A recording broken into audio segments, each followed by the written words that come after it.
Tak sendirian, pelaku santet Stevie Agnesia beraksi dibantu ibu dan adik.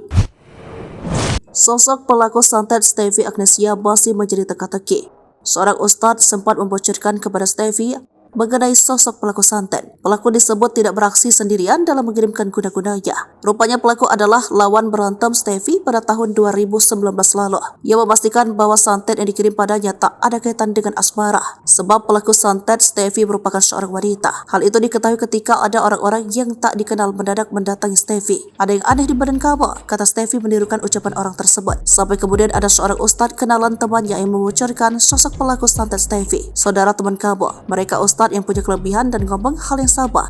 Yang ngerjain adalah perempuan. Aku sempat ditanya tahun 2019, kamu pernah berantem sama siapa? Itu cluenya," kata Stevie. Kata Stevie, pelaku santet ini sudah memiliki seorang suami. Namun dalam menjalankan aksinya, kata Stevie, suami pelaku tak mengetahui tindakan sang istri. Perempuan ini gak sendiri, dibantu ibu dan adiknya tanpa sepengetahuan suaminya. Suaminya gak tahu apa-apa, kata Stevie.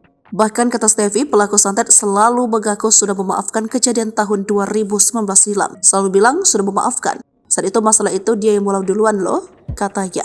Ketika ada pihak lain yang bermasalah, pelaku santet ini akan datang menjelek-jelekan Stevie. Dia akan komen yang ngata-ngatain aku dan merasa selalu disolimi, katanya.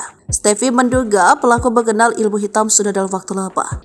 Oleh karena itu, ia menduga korban santet dari wanita tersebut bukan hanya dirinya saja. "Bukan aku doang dong yang sudah diginin sama dia," kata Stevie. Walaupun begitu, hingga kini belum terungkap identitas pelaku santet Stevie. Sampai kemudian setelah Stevie meninggal, Ica Anissa Faradila mendadak berencana memberikan klarifikasi. Ica juga mengaku sudah memaafkan Stevie.